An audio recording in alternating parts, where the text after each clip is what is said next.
Bienvenidos a Valor Agregado, este programa que tenemos acá en Canal B, para hablar de economía, política y negocios. El día de hoy queremos hablar un poco de la proyección de la economía peruana en los próximos años, un poco tirando a largo plazo. Pero como entenderán, eso es terriblemente complicado porque la economía peruana es un caos, es un desastre.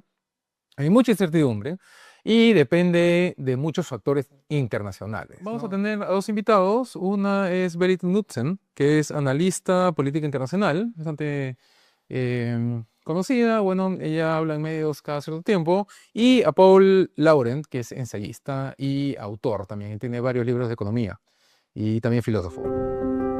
Caras a las elecciones que se vienen acá en el Perú, si el Perú ha tenido un gobierno de derecha, como dicen muchos. O sea, nosotros con Dina hemos tenido un gobierno de derecha. ¿Se puede decir eso? ¿Tú crees, Paul? Mira, esa dicotomía izquierda-derecha nunca me gustó en la medida, en el caso de la derecha, es más gaseoso todavía. La izquierda todavía podríamos encauzarlo en cierta tradición ideológica porque ellos mismos siempre apuntaron en la izquierda masista, ¿no? Y después ya han tenido otras variantes, pero es más identificable porque ellos mismos han trabajado desde hace 200 años por esa tradición. En cambio, derecha, ¿qué es? Derecha puede ser cualquier cosa. Me acuerdo Lourdes Flores en su momento, cuando pacta con un sindicalista. ¿Cómo se come eso? Pero ahí la pregunta sería entonces, ¿era ella era de derecha o era una opción más social? Porque Yo digo, creo que la derecha es la indefinición total. Cuando alguien me dice de derecha, no me dice nada. Y lo estamos viendo ahora. ¿Cuántos candidatos hay que se dicen de derecha y son totalmente contrarios entre sí? Ahora que estamos en la fiebre populista, no solo en el Perú, sino en el mundo, eso se va a ver claramente. Entonces, ¿qué llamamos derecha? Como sinónimo de liberal, un momento.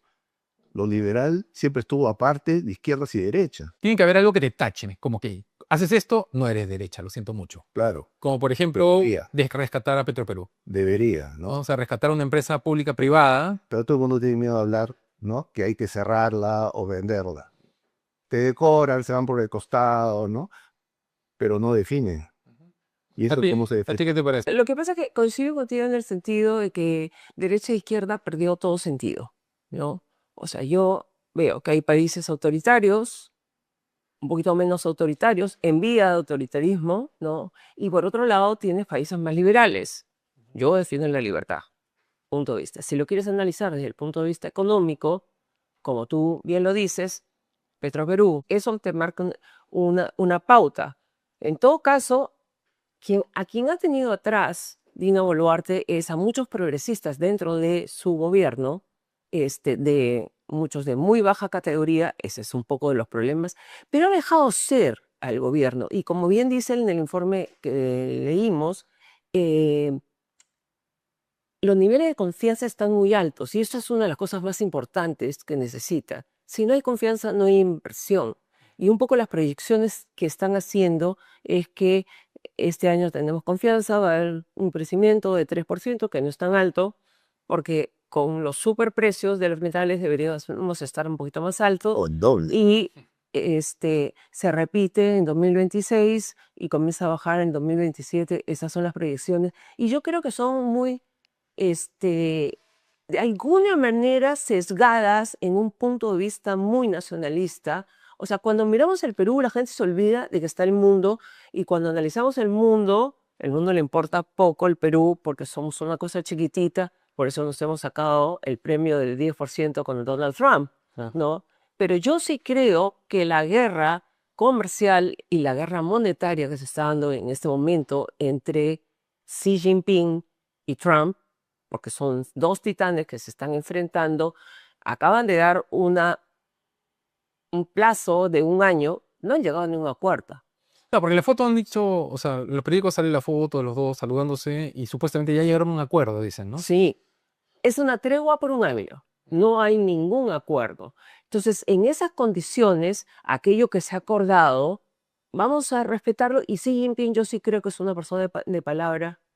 Mm, Trump sí. es un poquito cambiante, pero cualquier cosa que pase, hoy día para mí el mundo es bipolar.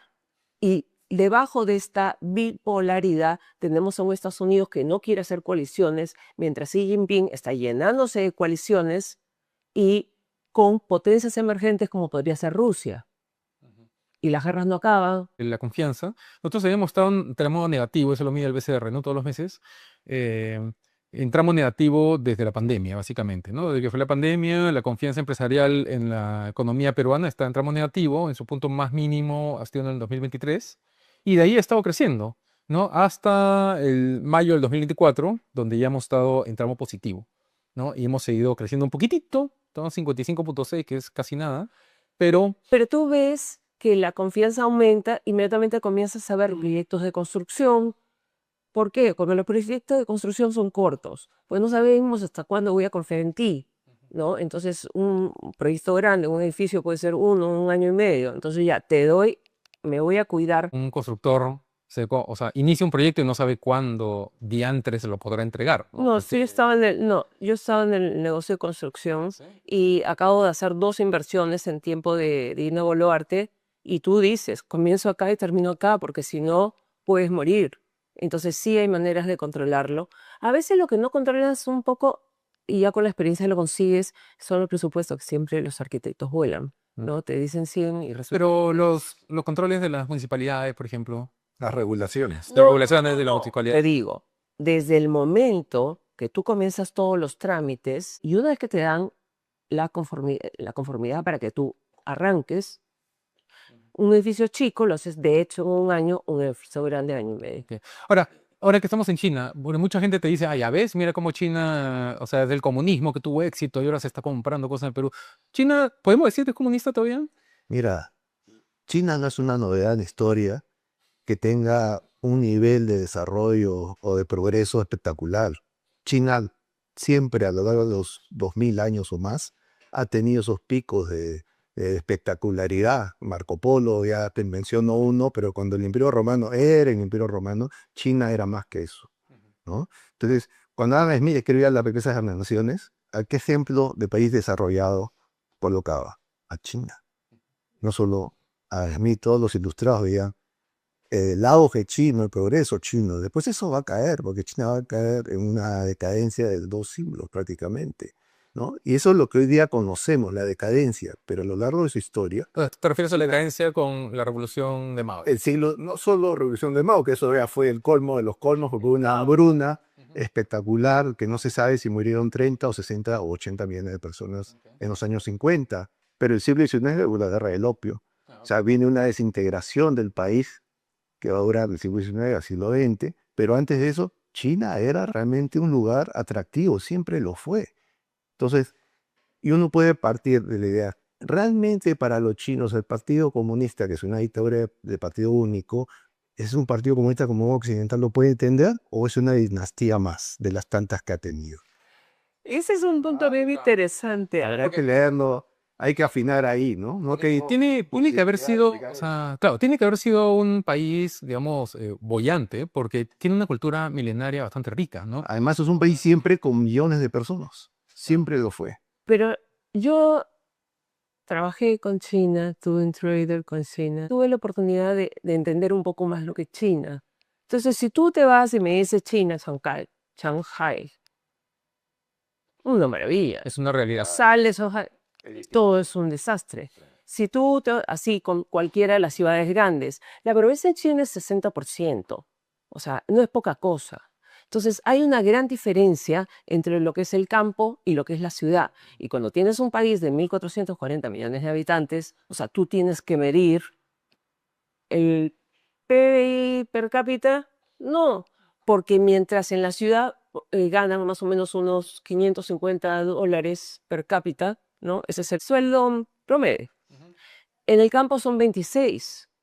Entonces, la diferencia que hay entre el campo y la ciudad, y por otro lado, es una dictadura totalmente represiva, Claro. donde el laboratorio de control son los igures, que los tienen en estos campos de reeducación, ¿no? Entonces, ¿qué cosa es China? Es una hiperdictadura.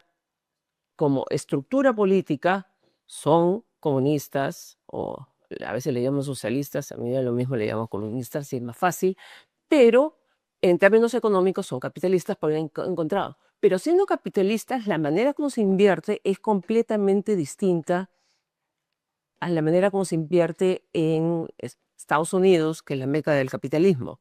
Se definen cuáles son los objetivos, ¿no? Me encanta cómo proyectan, ¿no? Para 5, 10, 25, 30, 50 años, para 5 años. Entonces los objetivos, por ejemplo, era el tema energético. Y las 32 provincias tienen que cumplir con esos objetivos, y esto sí, te doy 5 tareas, tú no puedes salirte de la línea, tienes que hacer estas 5. Entonces las provincias comienzan a invertir, deciden en qué cosa lo van a hacer y reciben plata de bancos. Es un préstamo.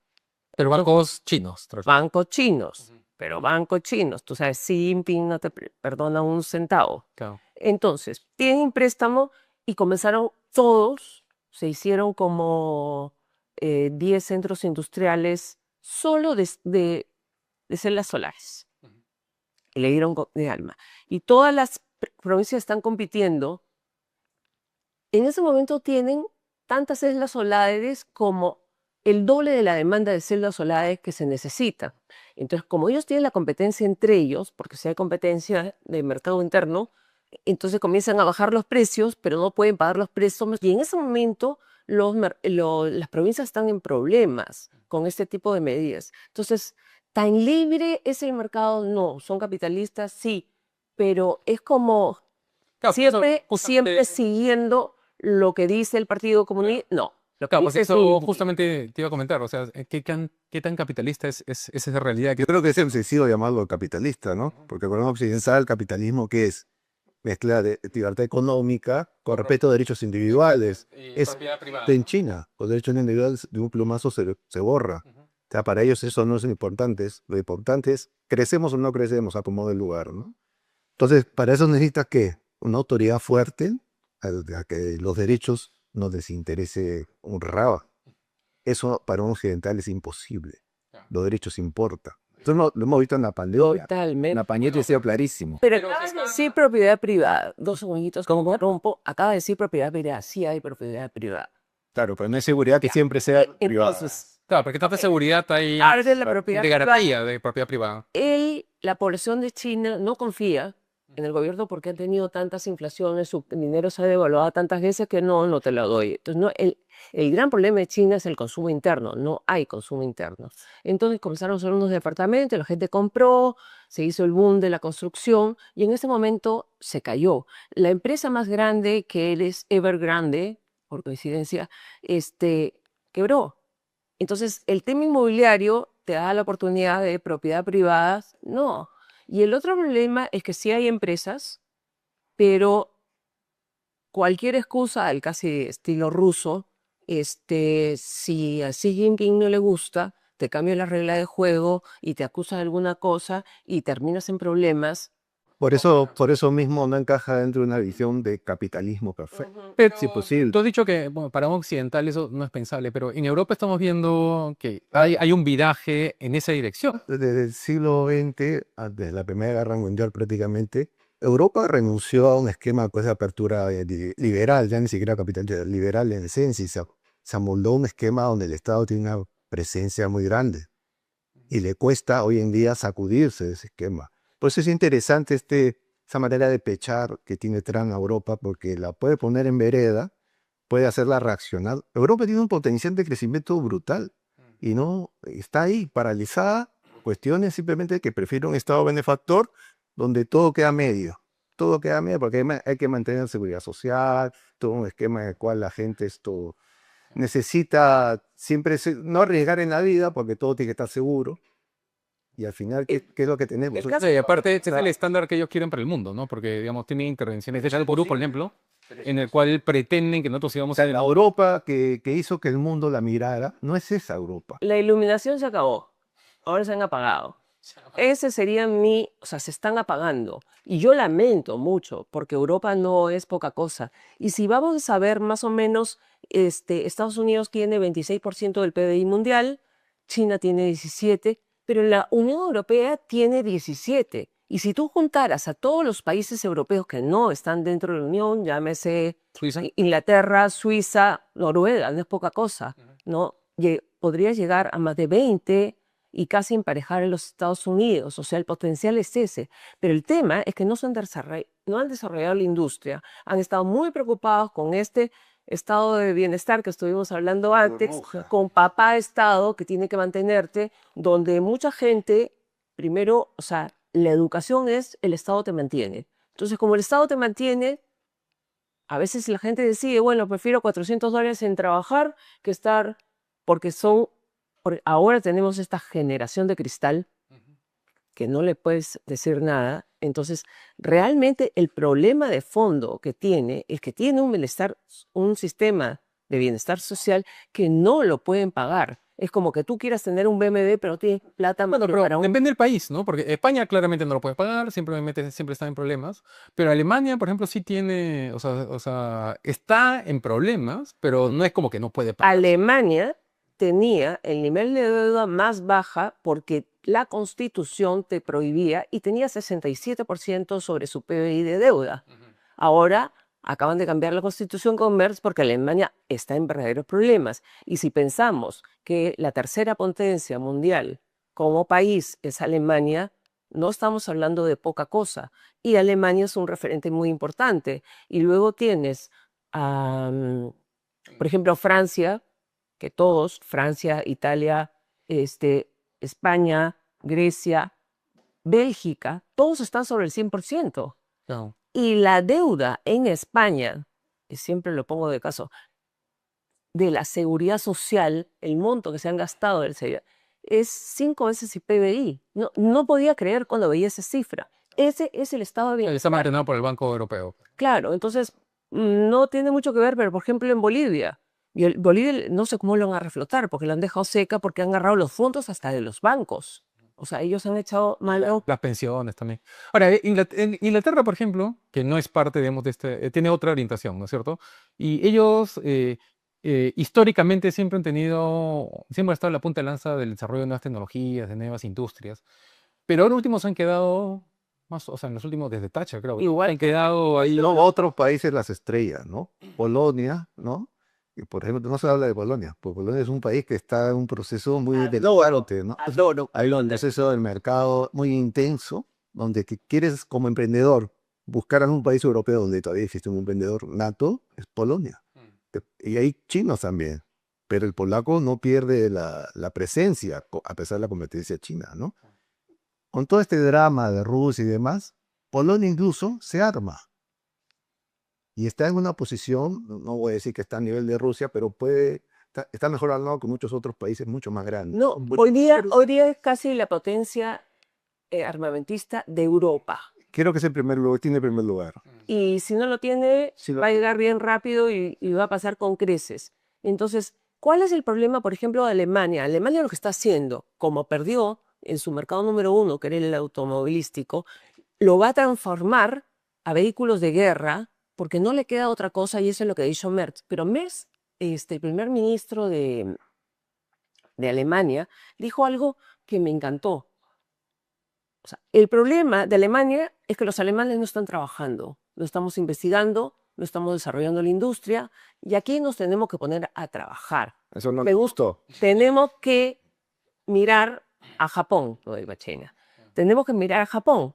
Hay que trabajar, producir y sacar adelante el país porque estamos en verdaderos problemas. Claro, Alemania nunca, o sea, el jugo de Alemania siempre fue su ingeniería, ¿no? O sea, tenía ingeniería de punta, sus autos eran pues imbatibles, ¿no es cierto? Pero eso o sea, ¿quién estudia ingeniería todavía en Alemania? Además, eso ya acabó. Los alemanes están totalmente conscientes que esa manera de producir autos, por ejemplo, ya terminó. Ya está en un proceso radical de conversión, ¿no? Reconversión. Ahora, su maquinaria sigue siendo lo referente, ¿no? La minería. Va a seguir siendo, claro, nada, además es poderosa. O sea, tampoco es que Alemania con ese problema. Pero están serios problemas. Se dieron problemas por errores políticos. Por ejemplo, la generación de energía. Renunciaron a la energía atómica.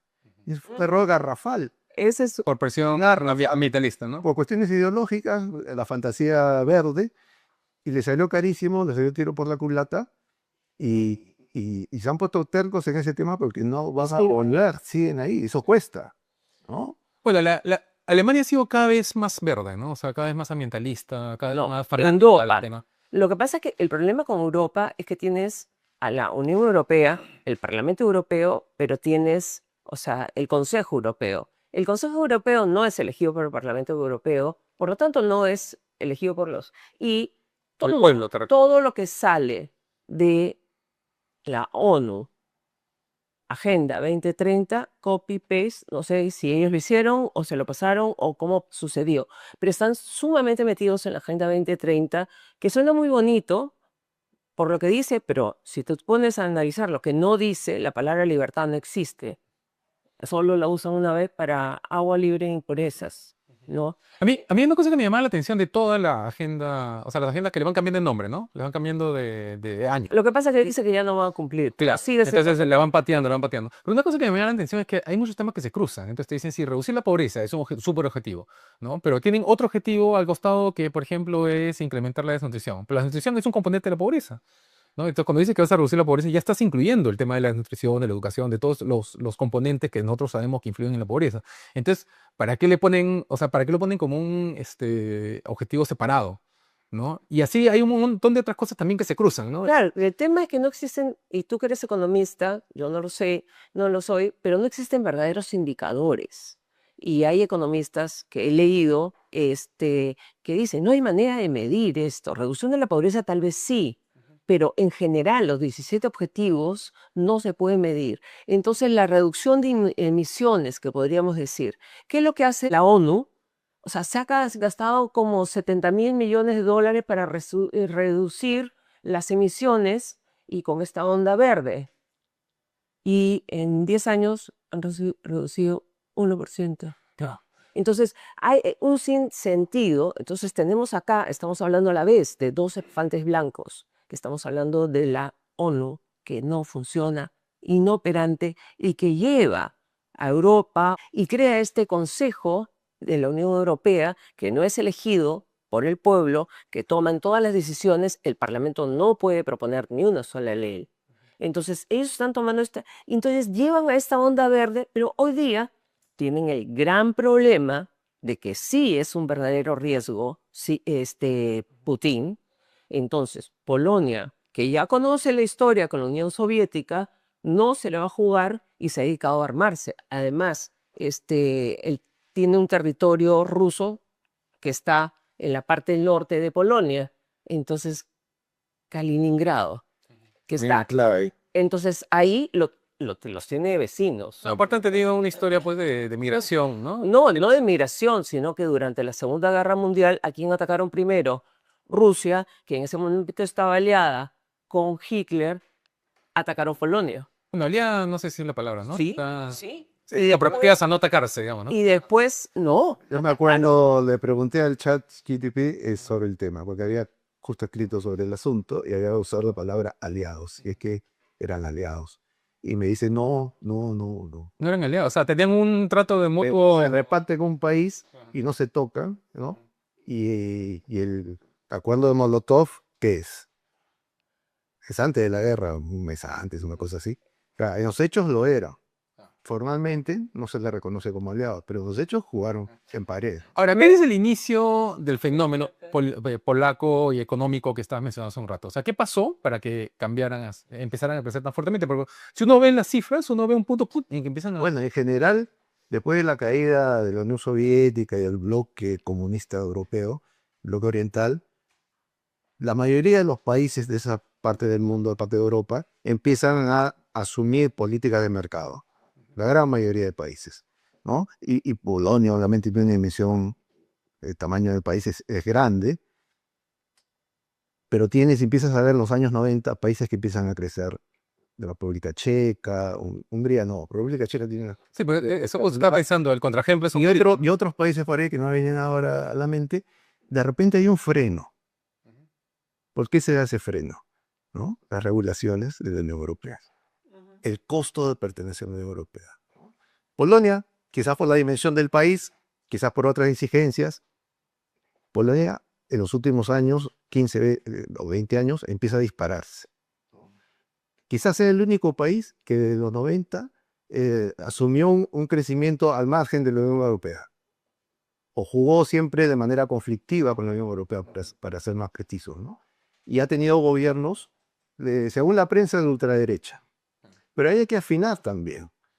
porque cualquier cosa es ultraderecha, así como cualquier cosa es... Bueno, Milei le decían ¿no? ultraderecha. Vox le dicen ultraderecha, yo tengo amigos en Vox que son liberales, no son de ultraderecha, no son racistas ni nada parecido, ¿no? La prensa juega ahí Claro, pero no de mala manera. compite con el progresismo y el progresismo cada día Europa va perdiendo libertades. Han estado discutiendo una regulación para ver si podían entrar a tu chat incluso antes de que tú lanzaras para proteger a la población. O sea, que se metan a las redes sociales, esto ya era demasiado. O sea, el intervencionismo que hay a nivel financiero. Entonces, ellos van avanzando, querían hacer la moneda digital, pero no como la moneda digital que está proponiendo los Estados Unidos, sino mucho más parecido, o sea, ya listo, con algunos, digamos, con algunos límites, pero parecido a la billetera digital de China. Entonces, yo veo los avances de Europa y de una manera suave, contando lo bonito, como estado de bienestar, no tendrás nada, pero serías feliz, ¿no? Pero En- claro, Claro, entonces van avanzando en los temas de control y eso es lo que está buscando el progresismo. En el caso particular de, bueno, hay otros, Orbán, qué sé yo, pero estábamos hablando de Polonia. En el caso de Polonia, es un país que está invirtiendo hace rato el 4% de su PBI en defensa. Entonces, Europa está endeudado, no soporta el estado de bienestar. Toda su corriente verde no funcionó, ha implicado gastos, han destruido represas, han retrocedido y ahora encima, no es porque se lo dio a Trump, tienen que invertir en armamentos porque tienen que defenderse porque no pueden defender de Donald Trump porque Donald Trump no se va a meter en esa guerra, pero está feliz vendiéndoles armamento y lo está obligando que de acá a unos años tenga que llegar a 5% del PBI. ¿De dónde lo van a sacar? Ahora, dentro de Europa hay contramovimientos, ¿no? Tenés Inglaterra, por ejemplo, hay un movimiento bien fuerte contra la Unión Europea, ¿no? Que se consolidó en su salida, digamos, de la Unión. Pero aparte en Italia también tienes un movimiento bien de derecha, sí. ¿no? Y justo es contra esa élite de la Unión Europea, que son los tecnócratas que se estaba hablando, ¿no? Porque como no los eligen, pero sí les afectan las decisiones de esa élite, ¿no? Entonces esa colisión obviamente está generando este producto, Orbán y otros personajes, que lo que buscan es saquearse, ¿no? Cuidado. Tú ves eso como que va a crecer, que se va a quedar ahí. Bueno, lo cierto es que existe, pero también es cierto que la prensa a veces infla. Por ejemplo, Orbán tiene una postura bien clara, ¿no? Y además es tan los discursos, es el más radical de hecho. Pero a Meloni la meten en el mismo saco. Y uno empieza a ver el caso italiano con Meloni y las cosas no han cambiado mucho. No. Pues Italia también está en ruinas, pues, ¿no? O sea, su economía es un desastre, están Pero ella ha mejorado por ese lado, pero desde el punto de vista político, como una derechista, como la pinta la prensa, esto no vas a encontrar eso. Existe una retórica, puede ser, pero en los hechos su política es la de siempre en Italia, con problemas de siempre. ¿Y el Brexit en Inglaterra, perdón? Pero terminando con Meloni, o sea, Meloni es firme y a la gente le gusta eso, la firmeza y que cumplan lo que dices, no que sean populistas. En el caso del Brexit, o sea, ahí hubo casi un empate y dicen, había una empresa, ¿no? Que estuvo haciendo una campaña para promover el Brexit. El concepto del Brexit era que, igual que Noruega, estamos mejor sin la Unión Europea, lo utilizamos para las cositas que nos interesan, ¿no? Y ese era el concepto, pero que iba a crecer el comercio. Y el comercio se les cayó, se quedaron aislados. Entonces ahora tenemos un Starmer, ¿no? Que pertenecía al Partido Laborista, por lo tanto debería ser un poco más pues, a la izquierda, ¿no? Laborista, pero para ganar votos, él se movió un poco a la derecha. Yo hoy día lo veo, o sea, él es un gran aliado de los Estados Unidos y Estados Unidos lo utiliza cuando quiere y lo polea cuando no. Entonces está solo, está vapuleado, se ha juntado nuevamente con Europa para hacer frente a Rusia, también Canadá, que está vapuleado, que está abandonado, se ha juntado en este grupo justamente en el entorno de la guerra. Pero los problemas económicos en Inglaterra son serios, tan serios como en Europa. Aparte tiene el problema de la migración, pues, ¿no? Que está Y es muy caro la vida en Inglaterra. O sea, es carísimo. Es que oferta y demanda, pues, ¿no? El territorio es limitado. Además, el Brexit yo lo tomo como un reclamo justo en la medida de que la gente dice, guau, me cuesta mucho vivir en este país, ¿no? Mi país, y tengo que pagar cuentas ajenas. Y el Brexit fue por eso, no fue por otra cosa. No es que querían, odiaban a Europa, el continente, no, era, oye, estoy pagando a estos migrantes que recién llegan, no pagan impuestos, tienen todos los derechos abiertos por allá, y sale de mi bolsillo. Sí, pero Inglaterra siempre, o sea, el Reino Unido, mejor dicho, siempre ha tenido una relación bien amor-odio con la Unión Europea, ¿no? De sus inicios. O sea, ellos se Claro. La verdad, ¿no? Pero también es una... Napoleón, Tuvo también cuando se Claro. fue pro, va a ser que su carrera colapsa cuando se más de pro. A ver, cuando se pone el lado de negro de Inglaterra, ¿no? Que excluyente y demás, un momento, Inglaterra tiene para enseñarle al mundo lo que es apertura. La cantidad de migrantes, ¿no? Que ha recibido es inmensa a lo largo de los siglos. O sea, no se puede hacer una caricatura, ¿no? En base a mentiras. Entonces, el problema es netamente económico. Es puntualmente económico, es pagar cuentas. O sea, vivir en Inglaterra es caro, pero el mismo sector que elige a Trump en los Estados Unidos, seguramente era el mismo sector en Inglaterra que votó a favor de salirse de la Unión Europea porque era onerosa. Ahí voy a otro punto con relación al mundo, ¿no? Europa es casi un ejemplo, hasta a pesar de todo. Mucha gente lo ve como un ejemplo. Yo creo que es bonito para hacer turismo, pero para copiar, ahí la cosa cambia. no, Pero aquí, por ejemplo, hay una apuesta de ingresar al Perú a la OCDE.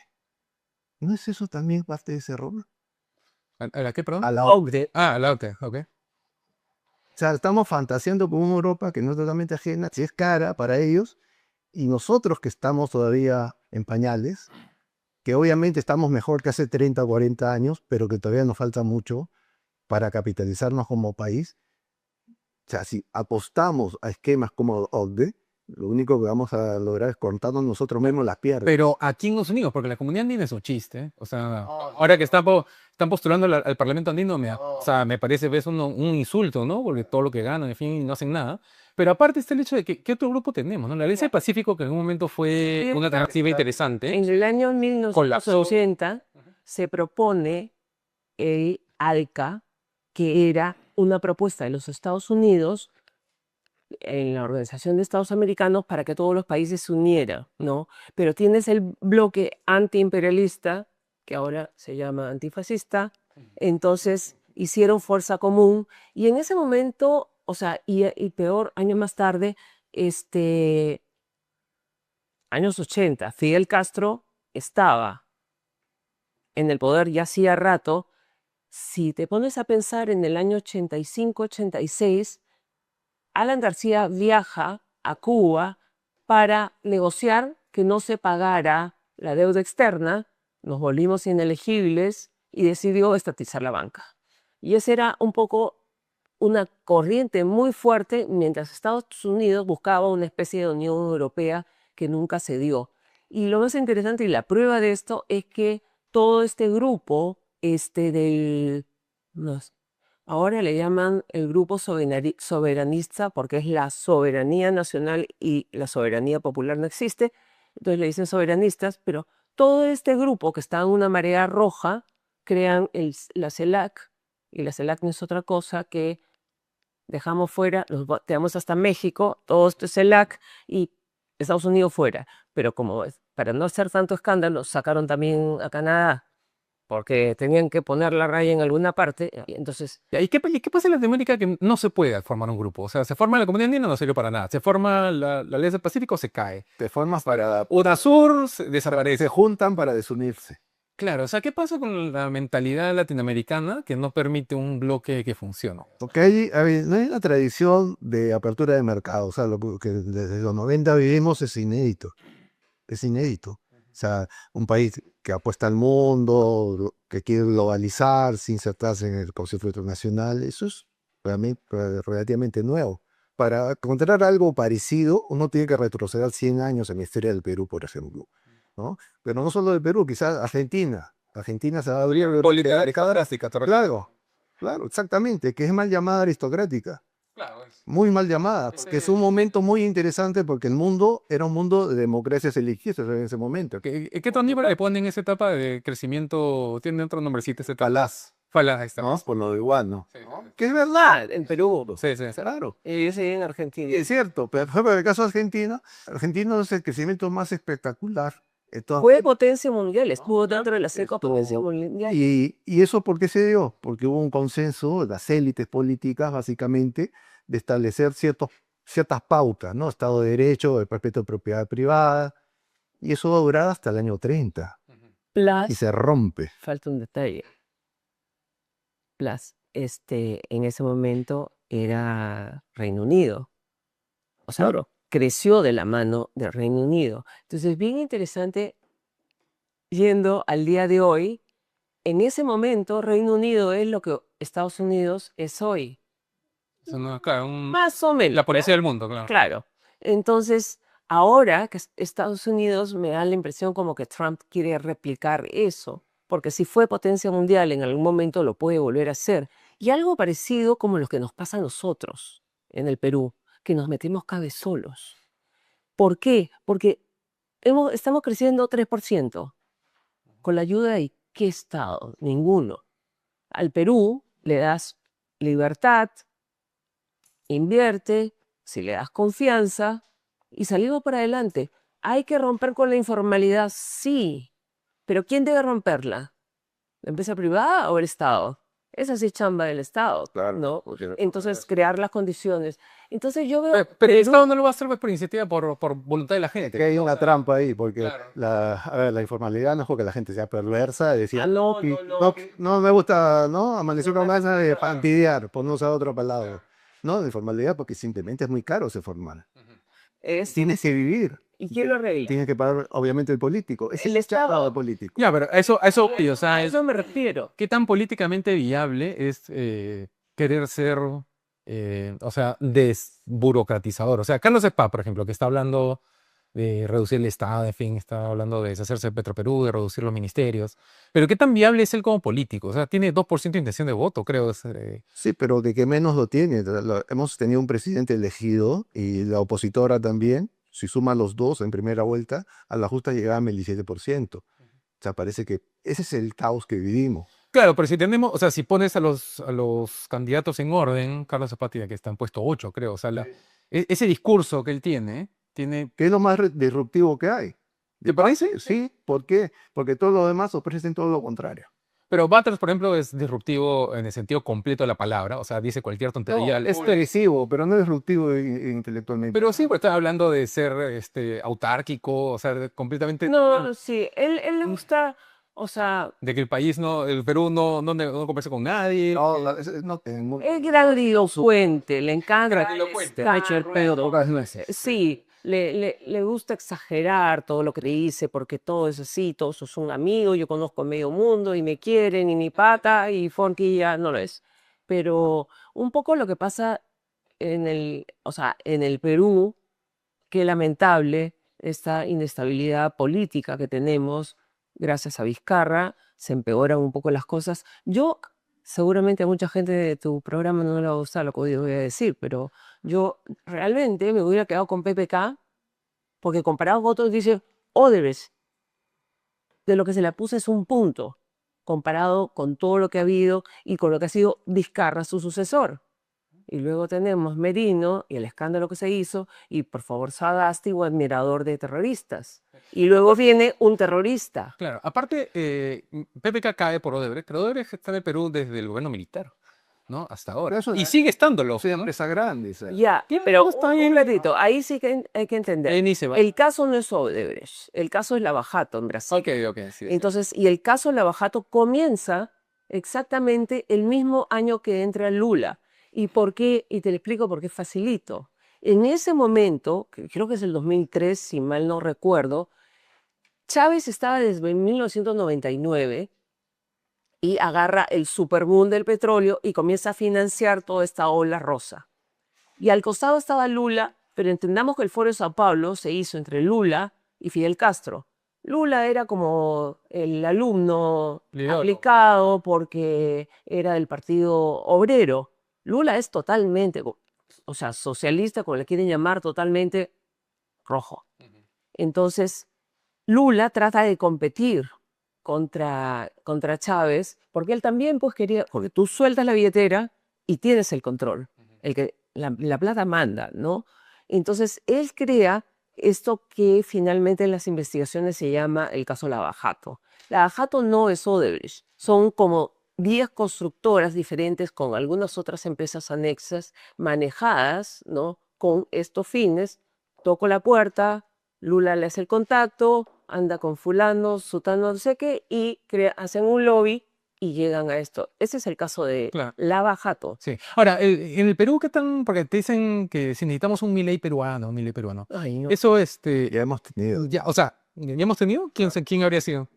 Terminó preso el señor que hizo los cambios que necesitaba el país. Al final de eso se trata. Alberto Fujimori, ¿verdad? Alberto Fujimori, ¿no? Con el repudio de la mayoría de las Pero cosas, ahí o sea, Milei más bien sería un Alberto Fujimori argentino. claro, porque a veces han sido pues, economistas. O sea, en los años 90, el plan de Fujimori, sin ser liberal Fujimori, por él llama gente que sabía del tema y no sabía. Claro, él se presenta como pragmático, ¿no? Claro, Uno como- además admirador de Aya y Mariatti, siempre lo decían. ¿No? Pero al final él cambia el país. Él abre el país y lo pone en vereda. Y en el caso, por ejemplo, un tema muy puntual, Milei no ha hecho lo que Fujimori hizo un Es más comienzo. tímido. Claro, bastante más tímido a pesar de su discurso libertario. Claro, porque por el Congreso, ¿no? El Congreso le bloqueó su... Pero no solo el Congreso, por ejemplo, te mantiene 6 tipos de cambio todavía. Esa es una decisión del Congreso. Pero no hay un- ¿No? En cambio, Fujimori vuela eso de un plumazo. Claro, Argentina es distinto a Perú. Claro. Pero Perú está altamente convulsionado en ese momento. Teníamos movimientos terroristas. No, además quedó un país, pues, que la verdad vivíamos por inercia, ¿no? Porque había que... Y la gente se le iba. Ya, pero entonces, pero ahora...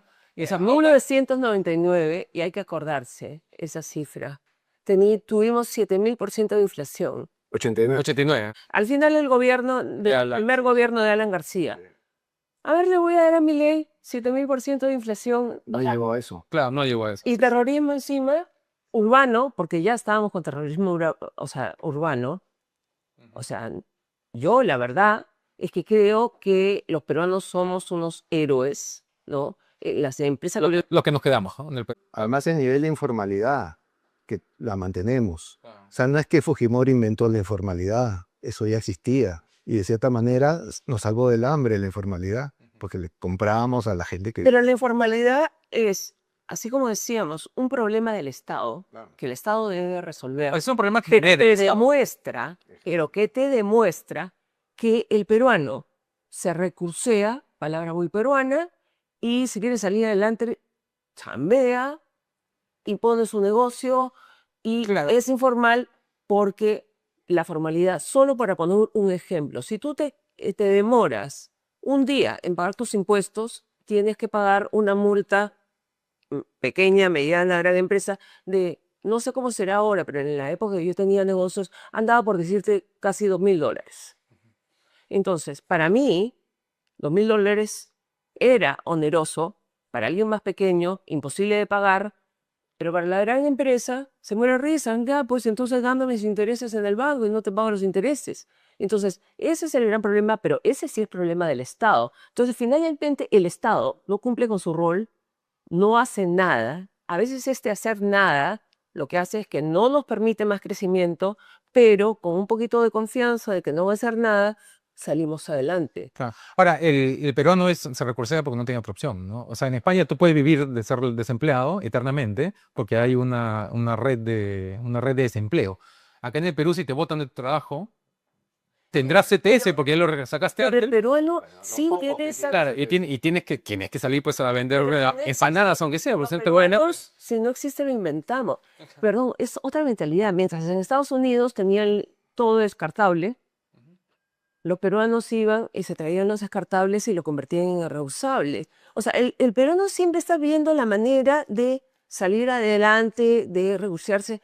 El mundo está cambiando. En este momento tenemos el grave problema de la delincuencia que no nos podemos olvidar y de una migración que parece ser que en este momento ya es un más 1.600.000 o 1.700.000 venezolanos, de los cuales mucha es gente muy decente, pero para comenzar con el terrorismo no se necesitó más de 2000 terroristas.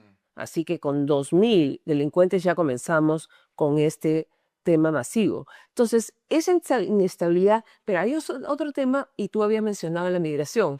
La migración tiene que integrarse al Perú, leerse la historia del Perú, tomarle examen, saber cuál es la ideología, conocer los usos y costumbres, y yo te doy la ciudadanía, si no, no te la doy. Entonces, el gran problema no es la migración, porque la migración está bien, pero si tú no quieres integrarte y creas el gueto de los venezolanos acá, o el gueto de los musulmanes, o del gueto de los indios, entonces no hay integración, y ese es un poco lo que está pasando en Europa y nos está pasando también un poco. Ya, bueno, para terminar, entonces, ¿quién puede hacer esas reformas acá en el Perú? ¿Hay alguien que esté hablando así? Bueno, habrá que esperar. Hemos hablado de PA, que de mi punto de vista es una aproximación a ese tipo de tema para poder solucionarlo. Esperemos que si los demás puedan asomarse por esa línea, ¿no? Yo lo dudo mucho, ¿no? Porque SPA, una cosa que a mí me frena de SPA es que él no tiene experiencia en el sector público. Él nunca ha sido funcionario público. Milei, por lo menos, sí había sido, o sea, ha tenido experiencia en el sector público. Fue asesor de García a los 5 años, tengo entendido. PA, Es el más, segundo periodo. o sea, él estuvo en el partido de Fremo, ¿no? Él era de los usos, pero nunca ha sido funcionario público. O sea, él no sabe lo que se puede hacer y lo que no se puede hacer. No lo hace. No he escuchado mucho sobre su equipo. Tampoco, Sí, no, es no, cierto. digo, No tiene equipo tampoco. ¿Qué pasa hoy día? Es que si tú me preguntas hoy día, el APRA todavía no decide cuáles de sus 15 candidatos van a estar. Y eso se cierra a final de noviembre. Así que tenemos 20 días en el que todavía no sabemos. Una vez que eso se cierre, veamos cómo anda el ranking, porque no van a poder entrar a un congreso. 130 personas son el 100%, dividirlo entre 43, no le toca 2 puntos algo a cada uno. Entonces, hay que ver a los primeros 7 candidatos cómo se van moviendo, y en el resto ver si van subiendo, porque por ahí aparece pues el señor del sombrero. Entonces, hoy día es muy pronto para aventurarse a decir algo. Además, como son 43, uno se equivoca, next, tengo de repuesto. Entonces, mirar a los primeros 7 candidatos, que son los únicos que más o menos podrían llegar al Congreso, Por la valla, te refieres. por la valla del 5%, el resto no va a pasar. Entonces, digamos que miremos a 10 y vemos cómo se va moviendo, pero ¿cuándo? A partir de noviembre podemos comenzar a conversar. Claro, sí, es cierto. Bueno, a partir de noviembre los invito de nuevo, pues. Ya hablamos.